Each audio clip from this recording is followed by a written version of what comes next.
Hello and welcome back to Tingle Lingo ASMR.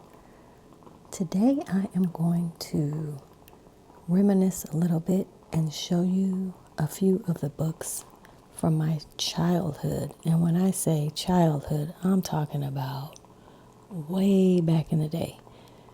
And the first book I'm going to start off with is this book here.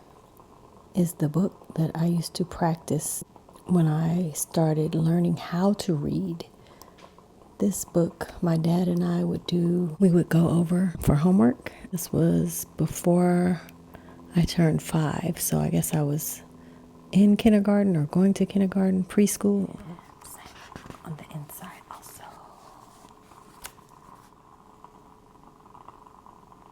I guess this was the teacher.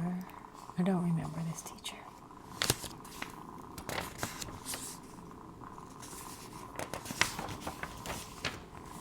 So I totally remember practicing Tam and Tat at the mat. Sam, C. And this is very, very in the beginning stages of reading. See, this says 1977. Now, when I say that was decades ago, I'm saying decades. You guys probably think that is the same way I used to think about hearing about people in the 30s and 40s and 50s. You guys are probably thinking, 77, my goodness, that was so old, or so long ago. I think the majority of the people that follow me, according to my analytics, I think they're in their 30s and 40s, so not that young. Anyway, I remember my dad always saying to me, sound it out, do your phonics. So I just remember going like, am, ram, tam. I am the ram. Tam. Am I Tam? I am Tam. Am I the ram? I am the ram. But back then, I remember being way slower than that, of course. So I just remember going like, am, Tam. Am I Tam? I am Tam. I remember that. I remember those moments. I remember tat, at, tat, tat. Am I? I am the ram. Tat, I am tat. No, am I tat? I am tat. Am I the ram? I am the ram. So these were my homework assignments. I don't remember who put the smiley faces there. I'm assuming it was a teacher. I'm not going to go through this whole book, but I just wanted to show you this because this is like the fundamentals of reading. I'm sure before this, it didn't start here, but you start with your alphabets and writing your alphabets and all that stuff. But isn't it a trip to see the progress or the progression of how things work when you're learning something, especially at such a young, innocent age? I see Tam the ram. I see Tat the ram. See? So this was cool. That's just a cool little book. And see, that is the first book.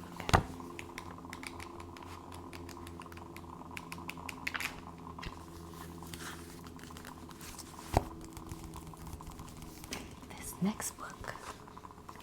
Now this is a book, as you can see, that has gone through a whole lot. 99 cents. Now you know this was from a long time ago. Let's get back with my pointer. The Little House That Moved. I remember this book so well. They took this big home and moved it to their new location.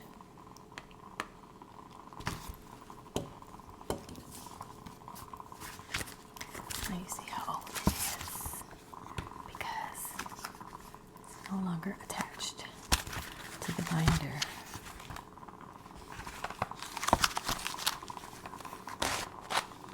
I'm going to blow this candle out because it's a little louder than I want.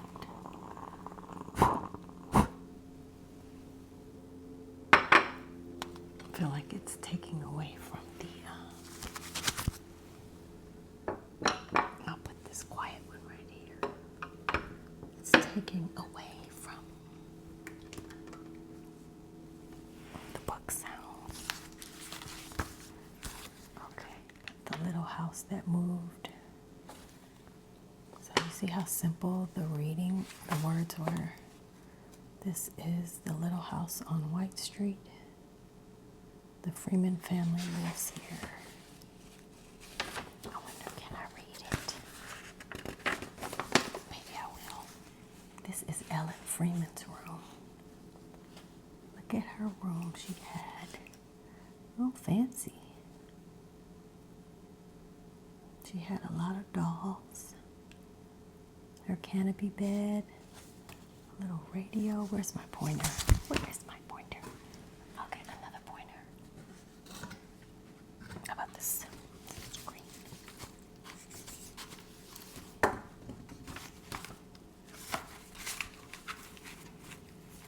These book noises. So she had a radio, all the dolls, canopy bed, her fancy, dainty furniture, a camera. Oh snap, she had a camera. And she was taking pictures of her toys having a tea party, which I used to take pictures of my Barbie dolls, thinking that they were going to come out looking like actual people. I know.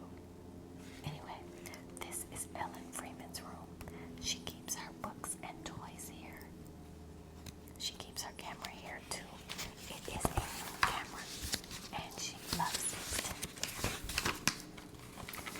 I remember this ripped. Jeez, these memories. This is David Freeman's room.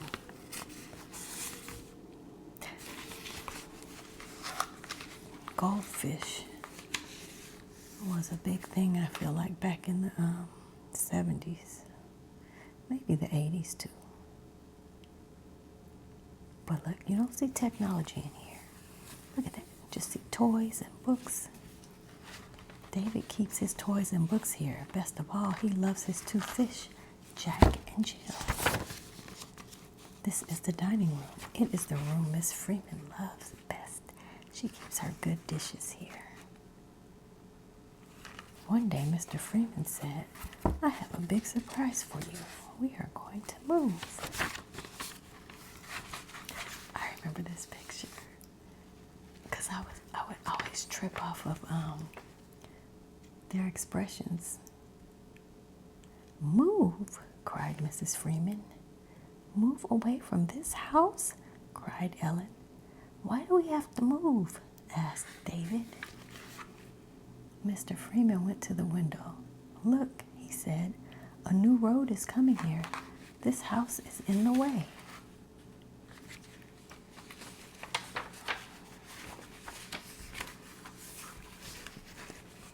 I don't want to move from this house, said Ellen. I love my room. I like this house too, said David. And so do I, said Mrs. Freeman. Oh, they look so sad. But we are not going to move out of the house, said Mr. Freeman. The house is going to move out of the street. Oh my gosh, I remember these pictures. Move the house, cried Ellen. How can you move a house? I just remember as a kid always being fascinated by the illustrations in the books. You see all the guys carrying the house. So this is what she was thinking. And then David was thinking, move the house? How can you do that? And Dad said, you will see very soon. So he was thinking of it being on a crane, being lifted.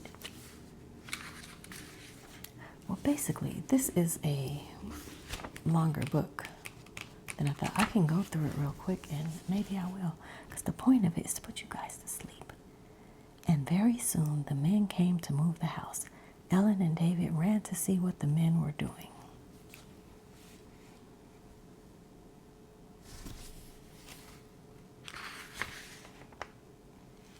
Dang, these pictures are crazy. What are you doing? Asked David. I'm cutting the wires, said the man. Oh, said David. No more lights in the house. And what are you doing? Asked Ellen. I'm cutting the pipes, said the man. Oh, said Ellen. No more water in the house. Then the men took big hammers. They made 2 holes on one side of the house. I remember these pictures. Then they made 2 holes on the other side of the house.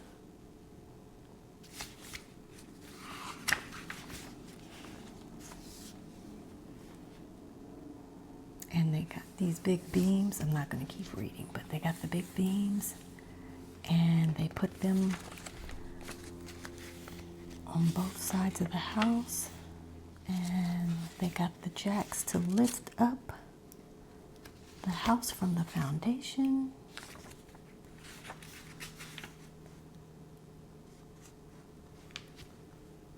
Look, cried Ellen, our house is going up. All the way up. Yes, said Mr. Freeman. Now they can put more beams under the house. So they're doing all this stuff, getting ready to move.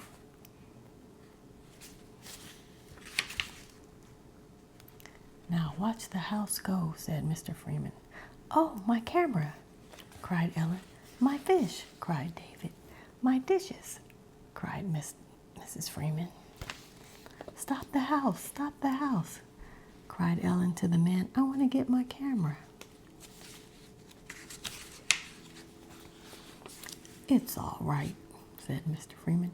Don't worry about your camera. Don't worry about your fish. Don't worry about your dishes. Your dishes. Just watch. So they get the house and they pull it on the trailer and take it off the foundation.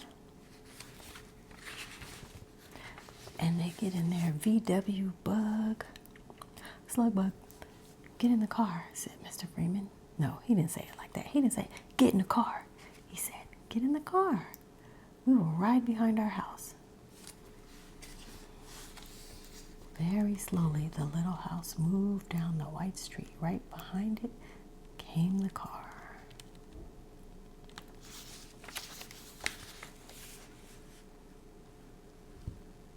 They came to Main Street. The policeman put up his hand. All the traffic stopped. Very slowly, the truck and the trailer and the car moved down the street. Very slowly, they passed the stores on Main Street.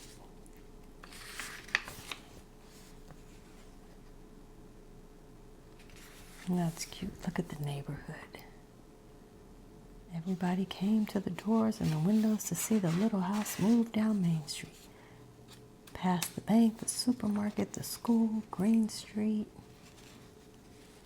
Policeman put his hand up and stopped all the traffic. Soon the trailer stopped. The car stopped too. Here we are, said Mr. Freeman. What is that? Asked David. That is the new basement for our house. Our house will stand right there. And they just reversed what they did to pull the house away, putting it in the new spot.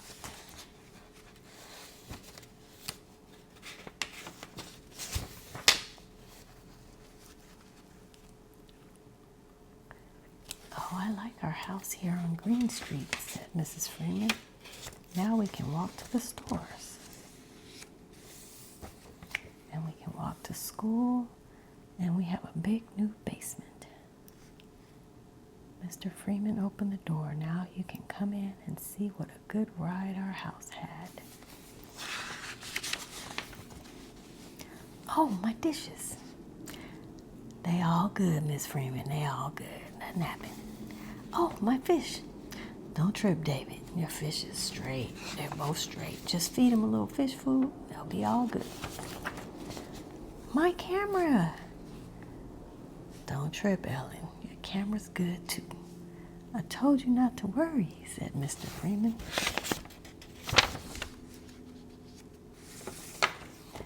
Hold still, everybody, cried Ellen. I want to take a picture of you in our house that moved. And that is the story of the little house that moved.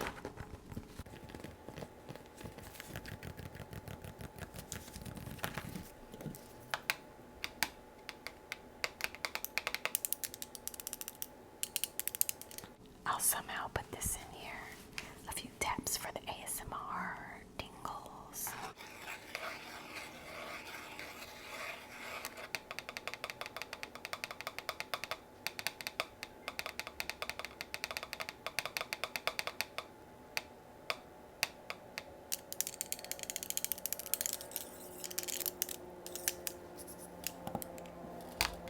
Okay, the next book. Now, these two books, these are pop-up books, and I believe we got these from England. This was my book, Rupert and the Ruined Garden. This was my brother's book, Noddy and His Friends.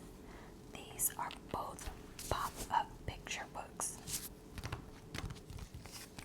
I'm not going to read them, but I'm pretty sure these books are from England. Yes, because there's a Bobby. Do they call him a Bobby? Because that's what they called. Oh no, they called him a policeman.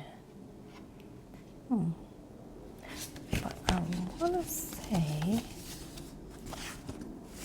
these are from England, printed in 1975. So, well, yeah, made and printed in Great Britain. Yes, see? I remember. I don't know who gave us these books. Maybe my mom and dad bought them for us, or maybe my aunt and uncle. I don't remember. But they're cute. Look at all the little animals, the little monkeys, the little giraffes, and the ostriches, lion and tiger, kangaroo, Noddy, and these are Noddy's friends.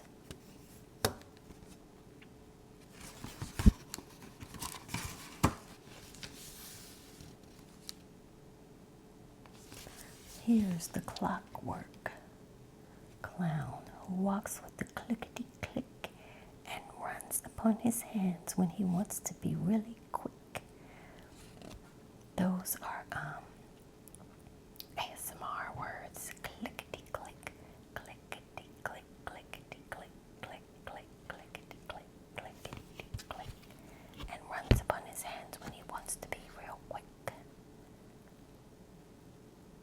I'm sure you know old Big Ears. He's so kind and good.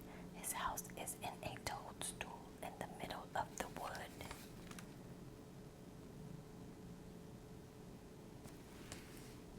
Hello, Mr. Jumbo. Do you want a ride? Naughty's car is coming and you can squeeze inside.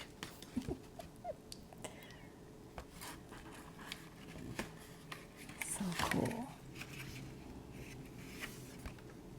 But these types of things are so fascinating to a kid, to adults too, but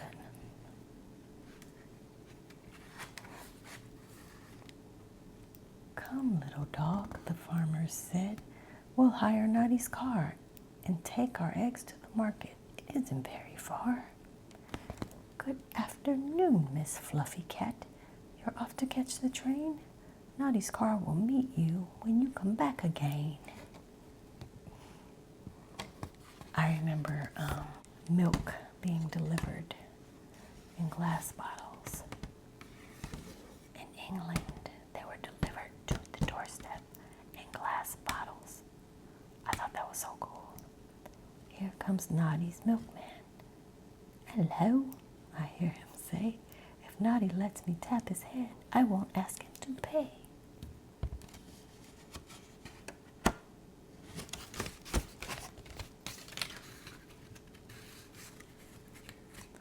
And when it worked right, these things would just pop out when you turn the page.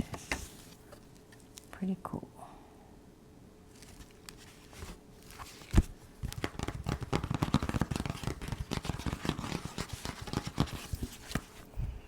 I think they still have a smell to them too.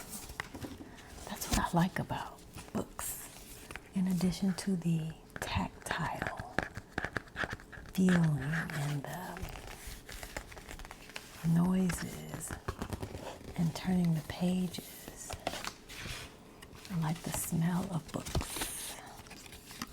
So this one was my book. This is Rupert and the Ruined Garden.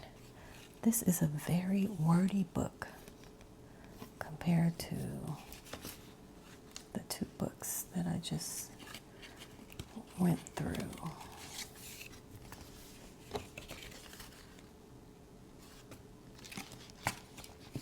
This dude right here, he's the weed. That's funny. "Raggedy, away scampers Raggedy. I'll have these bulbs for tea," he giggles. He dives inside his hollow tree and hurls lumps of earth at the chums. "What's all the fuss?" "Pipes, an imp of spring." Oh, that's the imp.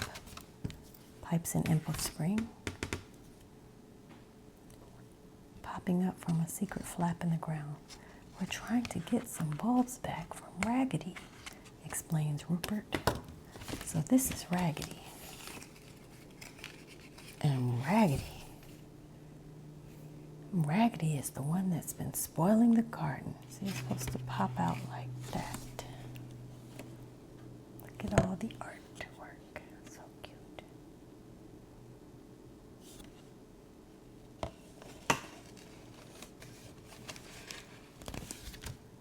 Oh, so I think he tickles the roots of Raggedy's tree. And then Raggedy goes on his merry way because the tree did not like being tickled.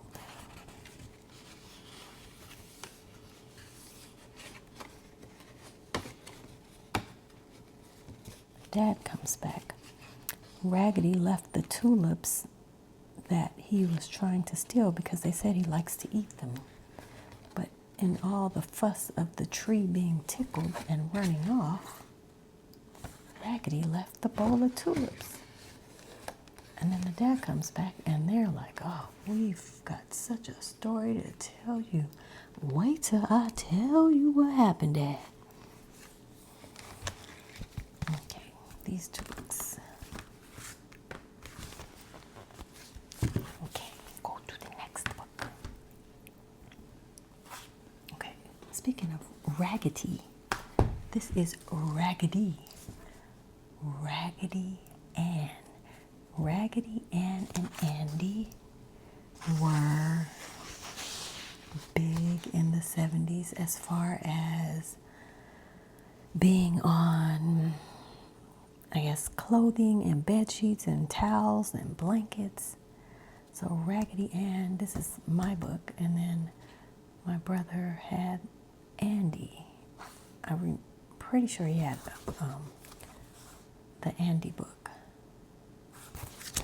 Again, 69 cents, I believe. So this material is cloth. It's real cloth. Okay, I can read this book real quick. Non-toxic, real cloth, wipes clean. But I kept it in good condition.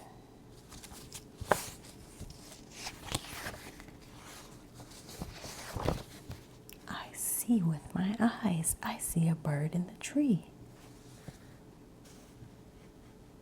I hear with my ears. I hear Andy calling me.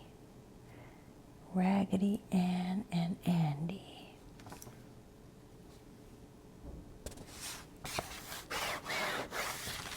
Do you hear this material? It's not like regular book paper. It has some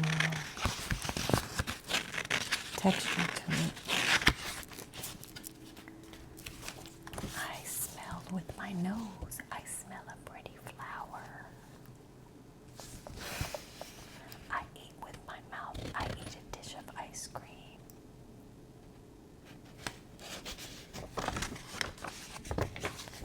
I pat with my hands. I pat my dog. I walk with my feet. I walk to the store. Ears. Ears, even though you can't see her ears. Where are your ears, Raggedy? Raggedy Ann. Eyes. Nose. Mouth. Hands. Feet. This book goes so far back. Oh my gosh. I am guessing this book was probably around the time that I had this book. This book was a scary kind of book. I remember there's a picture of the donkey's ear being cut. Donkey, donkey. This is the donkey. Donkey was a nice little donkey. His ears were just long enough. His belly was white and round as a ball. Donkey had many very dear friends. Here are some of them. A big old pig, some chicks, a hen. Here are some others. Pit and Pat, the horses, and Hector, the dog, also were his friends. Donkey's master was the kindest man in the village. Donkey loved thistles for his dinner, and there were a lot of them near the little stream across the meadow. Yet in spite of all that, Donkey was not happy. One day he was drinking with Pat at the stream. He saw Pat's head and his own in the water. He thought Pat was so beautiful with his small ears, and he so ridiculous with his long ones, that he became very sad and would not eat anymore. Oh, Donkey at last went to see Hector. Hector was very clever. He knew all sorts of tricks. He could tell his right paw from his left paw and so on. Surely his advice would be good. Oh, the donkey is crying. Him is crying. You poor donkey, said Hector. I know what's wrong with you. With your ears up like that, you resemble a sailboat. Keep your ears down as I do. See how funny I would look with my ears up? The side eye from the donkey. That's it, Donkey. Put them down. Now they look almost as nice as mine. And Pat will be jealous because he can't do that. Oh know if he's feeling that. That side eye is pretty strong. Unless that's his, he's smizing. You know, that's his sexy look. And Donkey was happy again. He went trotting around the farm like a little colt. But poor Donkey, how his friends laughed when they saw him. Forget y'all then. Look at this. They are just cracking up. Just hysterical.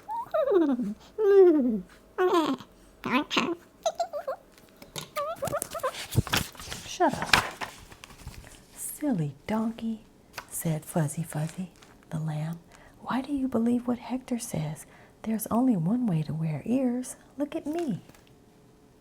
Doesn't everyone say I'm pretty? And look at Phoebe the goat. And look at Fanny the cow.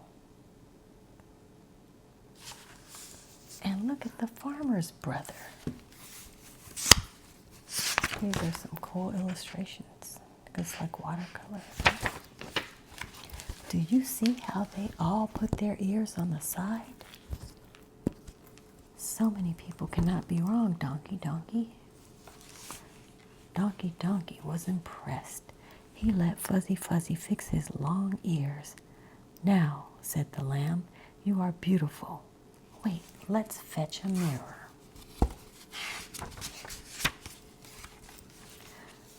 Donkey agreed that he did look dainty. Naomi, the hen, said the mirror flattered him, but she had a bad disposition, and of course she would say that. So Donkey went away again, happy although somewhat doubtful, as you can see by his expression. This is the part I remember. My brother said it was traumatizing. This is the stable door with a sixth, wait a second, this word, like a sickle, hanging on a big nail, and Donkey just about to enter. Scythe. A scythe. How do Americans pronounce that? In American English, a scythe is pronounced with a long I sound and a TH sound. What the heck is a scythe? An agricultural hand tool for mowing grass or harvesting crops. It was historically used to cut down or reap edible grains before they underwent the process of threshing. So a scythe, this is called a scythe. This is pronounced scythe. He entered as usual, but unfortunate Donkey, the wicked nail met his ear and pierced it painfully.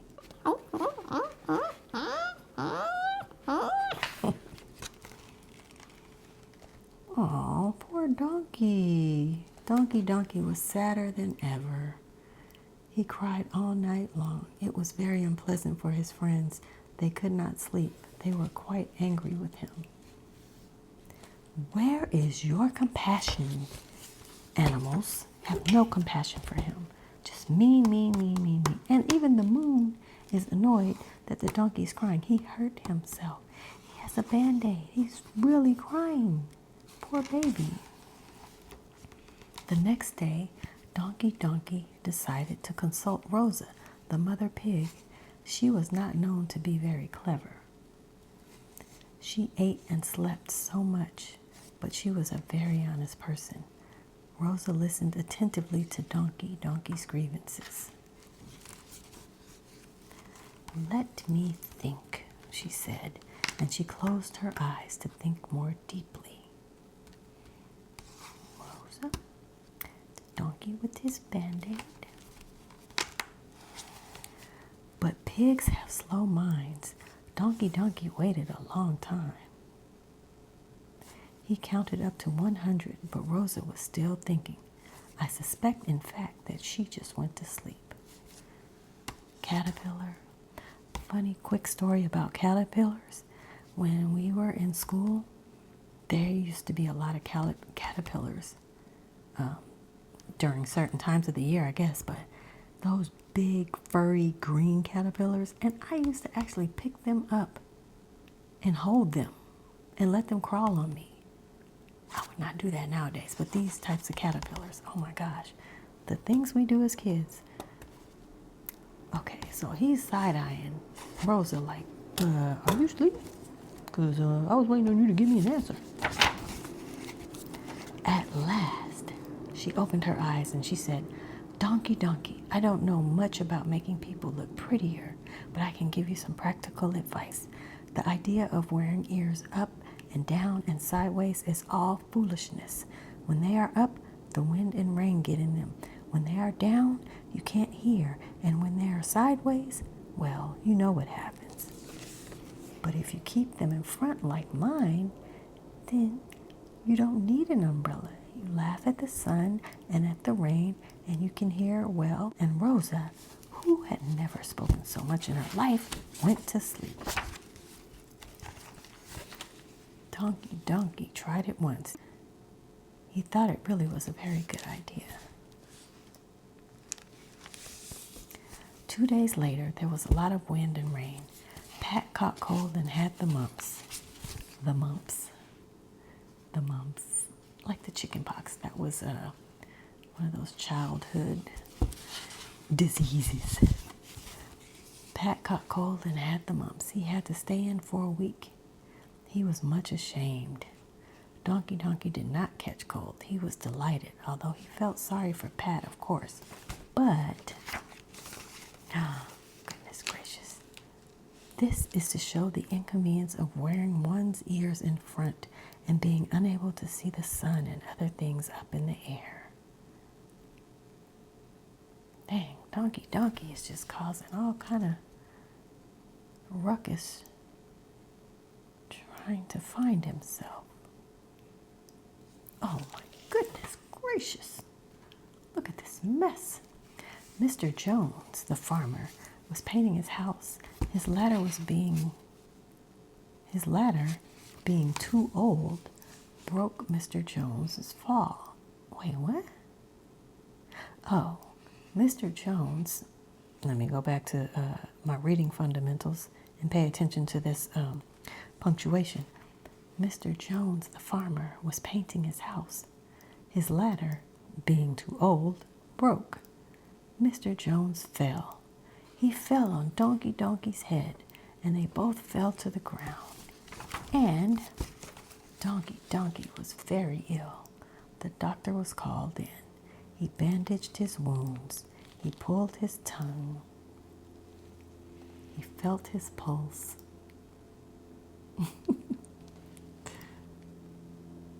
These illustrations are cool. He put him on a scale. He listened to his breathing. And then he gave him some bad tasting medicine with a spoon.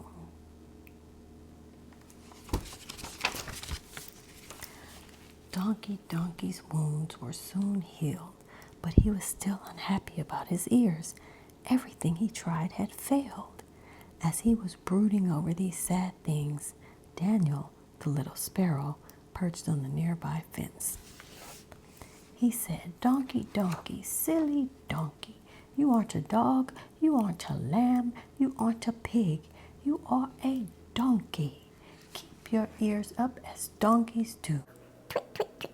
And Daniel flew swiftly away. Donkey Donkey was astonished, but he was delighted when a little girl passing by with her father said, Oh, Daddy, see the pretty little donkey? His ears are so beautiful. Donkey was like, oh, word, she called me beautiful? And from that day, Donkey Donkey kept his ears up. He enjoyed eating thistles again, and he became the happiest of donkeys. And this story is finished.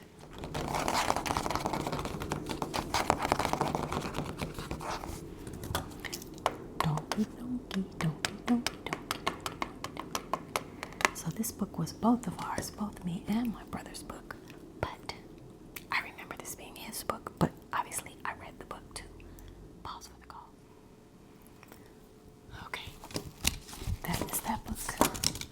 And I have so many more books, but I think maybe this will be the last one for this. This was one of my favorite books to read. I really like this book because of the food and the picnic and all the delicious things they brought. 49 cents. Walt Disney's Mickey Mouse's Picnic. A little golden book. So I have a lot of these little golden books. This is definitely from back in the day. There is Raggedy Ann again. Remember Raggedy Ann. Raggedy Ann. Raggedy Ann. This book was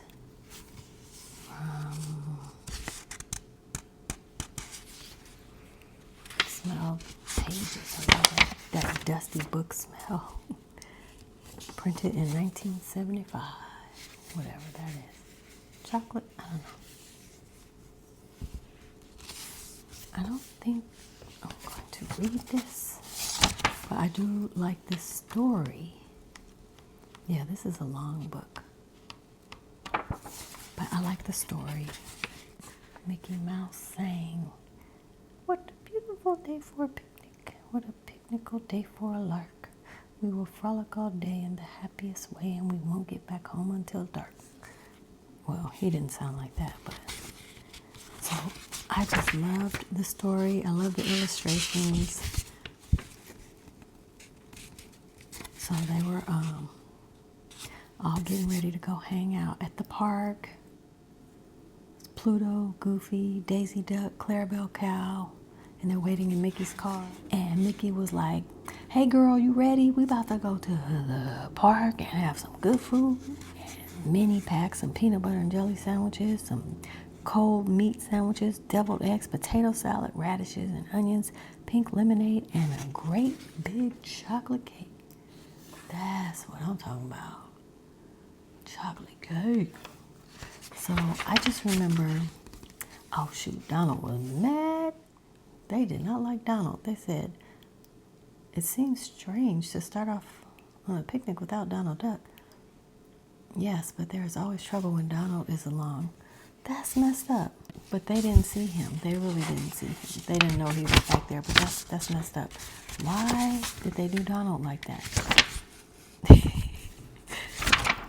They said there's always trouble when Donald comes along. That's not cool.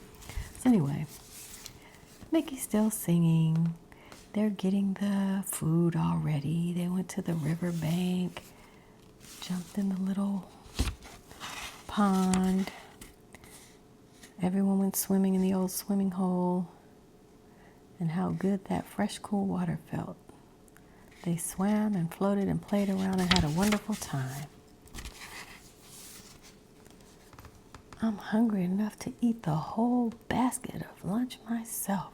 So, once they got out of the water, they noticed that the clothes that they were wearing before they went swimming were all tied in knots. "Well, I never," said Clarabelle Cow. "Some mischief maker must be around," Mickey said with a shake of his head. But Minnie had a worse thought than that. "The lunch!" she cried, and she ran up the bank to the shade of that big old tree. The lunch basket was gone. Now you know they were hungry because they had been swimming all afternoon and they were ready to go eat that food. So everyone groaned, "Not the lunch! Hurry into your clothes, everybody. We'll soon find out about this." And they struggled to undo the knots in their clothes. They dressed in a flash and they were off on the hunt. They were hot, tired, hungry, and cross. And here comes old Donald, just whistling along like nothing happened. Walking all by himself. He had a fishing pole over one shoulder and a bundle hung from the end of the fishing pole. Donald was whistling as he walked along, and he looked very pleased with himself.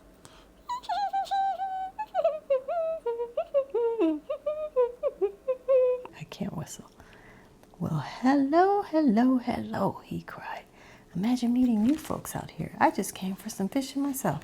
Got tired of spending a lonely day at home. Yeah, see, they felt bad because they left Donald behind. See what happens? And so Donald, he spread out the lunch, and he had peanut butter and jelly sandwiches, and cold meat sandwiches, deviled eggs and potato salad, radishes and onions, and pink lemonade, and a great big chocolate cake. That sounds familiar. A strange look came into Mickey and Minnie Mouse's eyes as they saw that picnic lunch, but they did not say a word. So they all sat down and ate and ate. This is delicious, Donald, said Clarabelle Cow. And it's nice of you too, Donald, Daisy Duck added, to share it with us. Sure is, said Goofy, reaching for another sandwich. Yes, Mickey admitted. I guess we misjudged you, Donald, old boy. But I just remember looking at the pictures, the chocolate cake, and the radishes, peanut butter and jelly sandwiches, pink lemonade, the deviled eggs, potato salad. Oh, I remember there was a knife. Okay. Said Minnie Mouse. Then she turned to Donald with her sweetest smile. Did you bring a knife for cutting the chocolate cake, Donald? She asked. I had one somewhere, Donald said. He looked around, but he could not find it. I fastened the knife to the bottom of my cake pan with paper tape, Minnie said. Mickey leaned over and looked at the bottom of the cake pan, and there, sure enough, was a knife fastened to the bottom of the pan with paper tape. On the knife handle were the letters M.M. Well, said Minnie. Why, Donald, cried Daisy Duck. So that's where our lunch disappeared to, cried Mickey. Busted. Busted. Donald is busted. Donald dropped his eyes. I'm sorry. Honest I am. I won't ever do it again.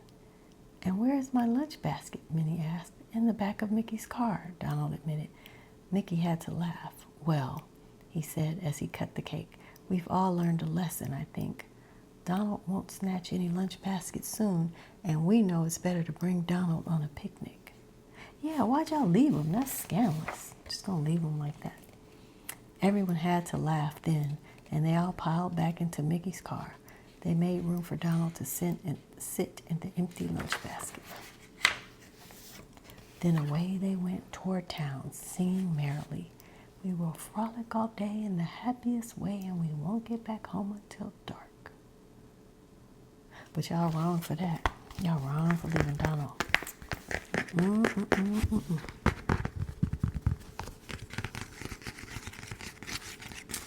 So I think that is enough of books today. I hope you guys enjoyed. So we had the Mickey Mouse's Picnic, Raggedy Ann, Donkey Donkey,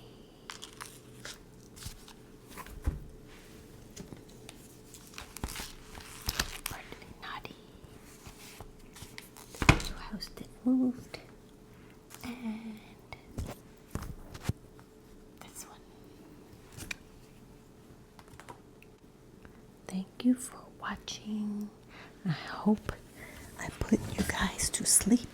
Hopefully you enjoyed my nostalgic trek through my childhood. And I will see you on the next Tingle Lingo.